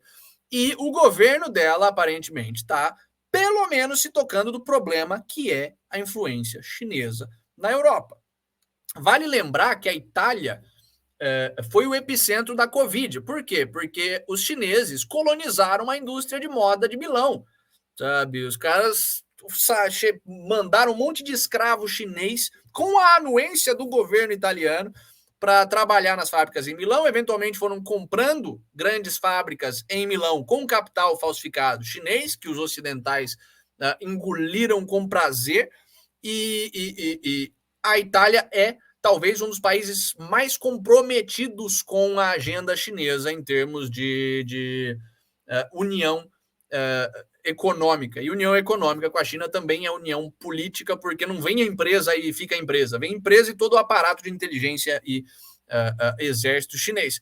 Pois é, lá em 2019, um passo atrás, a China tem algo chamado o Plano Belt and Road, que é basicamente uma tentativa megalomaníaca e corrupta de reconstruir a Rota da Seda. Isso aqui é um mapa do Belt and Road que eu separei para vocês.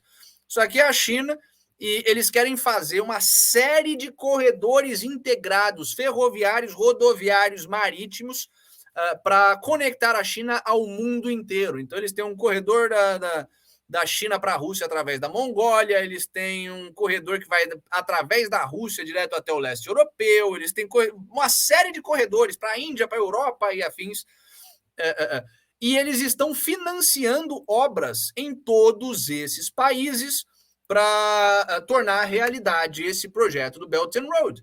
Muitos analistas políticos, isso mais mainstream, comparam o Belt and Road ao plano Marshall chinês, porque nisso eles acertam. Por quê? Porque é uma chance da China chegar nesses países, entupir dinheiro falsificado chinês e mão de obra chinesa, dar aquela aquecida artificial na economia do país e o pessoal olhar e falar, oh, que maravilha, venham, por favor, precisamos de recursos, precisamos de trabalho, gera emprego artificialmente, a gente sabe como é que isso funciona, é o ciclo de boom e bust, você gera emprego artificialmente, depois vê que não tinha demanda por aquilo ali, porque não foi criado por pressões de mercado, os empregos vão para o saco, você tem o gasto indevido de recursos escassos, que agora não podem ser gastos em outra coisa, distorce a indústria e, no longo prazo, fode com a economia dos países envolvidos. Pois é, isso que a China está fazendo. Nenhum lugar da Europa, e a Europa já estava bem degenerada em 2019, nenhum país da Europa aceitou fazer parte do Belt and Road. Não porque eles têm consciência econômica, não porque eles não queriam os investimentos chineses, porque eles queriam bastante dos investimentos chineses. Aliás, até em alguns países menores aceitaram em escala menor investimentos chineses em infraestrutura, mas por uma questão geopolítica, por uma questão militar, que a China, ao construir a sua infraestrutura essencial, manda na sua estrutura essencial. Ao mandar um monte de gente, um monte de engenheiro e afins para fazer obra, manda um monte de espião, manda um monte de soldado para já infiltrar o seu país. Esse é o modus operandi deles, sempre foi, e os europeus tinham uma mínima noção disso, menos o Giuseppe Conte, o maldito primeiro-ministro italiano ali de 2018 para 2020, se eu não me engano, um cara que é até hoje, eu acho, o cabeça do movimento 5 Estrelas, o Cinque Stelle, que é um movimento que diz que não é nem de direita nem de esquerda, e na verdade é o pior dos dois, é o globalismo puro e simples, é um movimento que não é de esquerda, mas é ambientalista, vegano, a favor das pautas verdes e da integração global, é bem o negócio mais sujo, Fórum Econômico Mundial possível. Esse cara aceitou o Belt and Road. E agora, finalmente, anos depois, quase 5 anos depois, o Guido Crochetto, o ministro da Defesa italiana, está falando, cara, essa foi uma decisão atroz, improvisada e atroz. Foram as palavras usadas por ele. Por quê? Porque ele reconheceu o óbvio, que todo o resto da Europa já tinha reconhecido, que isso é um problema gigantesco para a soberania da Itália e para a segurança da Itália. Então, o governo da Meloni agora, segundo ele, tem que sair do Belt and Road, acabar com essa cooperação, mas tomar cuidado para não ofender a China. Tem que sair, mas sem falar que está saindo porque tem medo da China invadir eles. O que é impossível de fazer. Não vai. Eles vão ter que escolher um dos dois lados. Ou se fica e mantém uma relação amigável com a China, ou se sai e se ofende a China. Primeiro, porque o governo chinês, a diplomacia chinesa é facilmente ofendida quando isso lhes convém politicamente, eles têm esse histórico. Mas, segundo, pelas leis da natureza. As coisas são o que elas são. Você não consegue parar uma obra e um contrato de um acordo de cooperação comercial porque você tem medo de uma ditadura totalitária comprometer a soberania do seu país e, ao mesmo tempo, não chamar esse país de uma ditadura totalitária que tem intenções de comprometer a soberania do seu país. Não dá para fazer as duas coisas. Ou a China é um país amigável e não faz sentido parar a cooperação econômica na construção de infraestrutura, ou a China é uma ditadura comunista totalitária com intenções de se tornar o rei global. Não dá para fazer um e não fazer o outro, não dá para falar um e não falar o outro. E vamos ver em que direção que a Itália vai. Por fim, temos a Alemanha também começando a se tocar. O Serviço de Segurança alemão emitiu um alerta sobre o aumento da espionagem da China no país. Então, o governo alemão está começando a se tocar também, que, olha, sempre teve espião chinês aqui, mas alguma coisa está errada. E essa bagaça está se intensificando, estamos achando mais e mais coisa deles, parece que eles perderam o pudor mesmo, e perderam o pudor mesmo, porque eles sabem que a Europa depende da China agora. A gente noticiou aqui que rolou já a troca entre China e Estados Unidos como poder hegemônico para o Ocidente. Só que o que é interessante dessa notícia para a gente financiar é ver a safadeza do empresário corrupto. Cadê ele? Como que é o nome do maluquinho? Bosch, chefe da Bosch. O Stefan Hartung, chefe da Bosch, falou que, peraí, gastem mais tempo melhorando a competitividade de vocês. Isso é protecionismo, vocês estão com medo da indústria chinesa. Parem de se concentrar nos riscos que as empresas enfrentam ao fazer negócios na China, passando pano para os chefes dele. A Bosch é uma empresa de fabricação de várias coisas. Eles fabricam power tools, eles fabricam outras coisas, tecnologias e afins.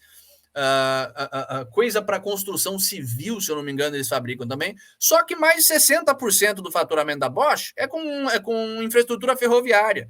É com a TVzinha do trem, é com assento para o trem, é com material de manutenção para trem. E o grande contratador da Bosch, o país que mais dá dinheiro à Bosch, é a China. Então, assim, você já está tendo a movimentação dos estatistas ocidentais percebendo a merda que eles fizeram, percebendo que eles quiseram dar a mão ali para a China dar uma graninha para eles, a China pegou o braço. E o que é mais assustador, você já está tendo um movimento contrário do pessoal que é ocidental, mas é completamente comprado pelo regime chinês, falando, não, calma, vocês estão sendo radicais, vocês estão sendo racistas e afins. E, cara, eu acho que a essa altura já não dá mais para parar esse trem. A Europa se fodeu legal nessa brincadeira. Enfim, é isso que a gente tem de notícia para vocês hoje. É isso que eu trouxe de notícia para vocês hoje, né? Espero que vocês tenham gostado do programa, tanto quanto eu gostei de trazer ele para vocês. 2 recados. O primeiro, amanhã teremos o nosso time de volta, teremos o nosso programa normalmente. E quarta-feira vamos ter uma edição especial, aquela que a gente prometeu para vocês, onde não vai ter notícia, o que vai ter é o apanhadão da história da escola crítica. Vamos ver que diabos é esse negócio da escola de Frankfurt, do Max Horkheimer, do Theodor Adorno, de onde é que veio, o que de fato que eles pensam, para onde que vai, como é que eles influenciam o mundo hoje em dia, quem de figura relevante de hoje que é influenciada por eles, enfim. Quarta-feira, teremos essa edição especial. Inauguramos um quadro novo aqui no programa, que é esse quadro de conversas e trazer fatos históricos, um negócio mais que não é uma entrevista, não é um debate, não é programa de notícia, é uma conversa, um podcast, mais podcast mesmo e não um programa de notícia. Vamos ver, não temos nome ainda, porque a gente decide essas coisas na última hora, somos um bando de irresponsáveis, mas vamos ver se vocês curtem. Se vocês curtirem, a gente continua fazendo também. Então, por hoje é isso, pessoal. É um prazer gigantesco estar aqui com vocês. Um salve para quem está escutando no Spotify, um salve para quem está vendo o vídeo gravado também. Um abraço. Beijo do gordo.